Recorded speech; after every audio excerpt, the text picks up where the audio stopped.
નમસ્કાર દર્શક મિત્રો, આપ જોઈ રહ્યા છો કલમ યુદ્ધ ન્યૂઝ। જોઈએ આજના મહત્વના સમાચાર નવસારીથી।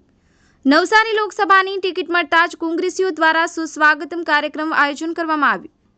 કોંગ્રેસ પક્ષ અને આમ આદમી પાર્ટી દ્વારા ઇન્ડિયા ગઠબંધન આયોજન કરી એકજૂથ થઈ મહાસભાઓનું આયોજન કરાઈ રહ્યું છે, ત્યારે લોકોને કોંગ્રેસ તરફ મતદાન કરવા અપીલ કરવામાં આવી।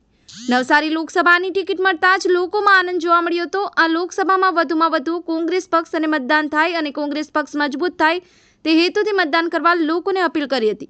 બ્યુરો રિપોર્ટ, કલમ યુદ્ધ ન્યૂઝ, રમેશ સત્યની સાથે।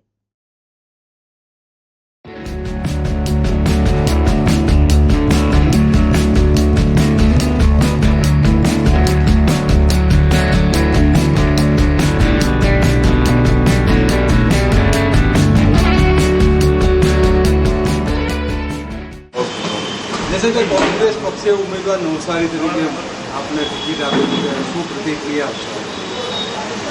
અત્યારે સમગ્ર ભારત દેશની આઝાદી, સ્વતંત્રતા અને સંવિધાનની 10 વર્ષમાં આ સરકારે જે હત્યા કરી છે અને જે જોખમ ઊભું થયું છે, તો આજે દેશના અસ્તિત્વ, આઝાદી અને સ્વતંત્રતા અને લોકતંત્ર અને સંવિધાનના અસ્તિત્વનો આ સંઘર્ષ છે અને આ કોંગ્રેસ, દરેક કોંગ્રેસ કાર્યકર અને ઇન્ડિયા ગઠબંધન આ સંઘર્ષમાં આત્મબલિદાન આપવા માટે નીકળ્યા છે।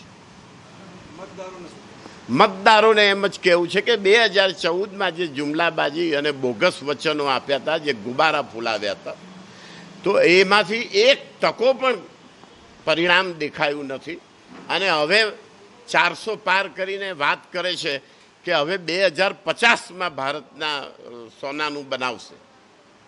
તો હવે આજે શું? આજે તો લોખંડ કરતાં બી ખરાબ દેશના અર્થતંત્રને ભયાનક સળગ નાખી દીધો છે આ સરકારે। એટલે આ સરકાર જોખમી છે। આ સરકારને હટાવવાનું અભિયાન ઇન્ડિયા ગઠબંધન અને કોંગ્રેસ કાર્યકર્તા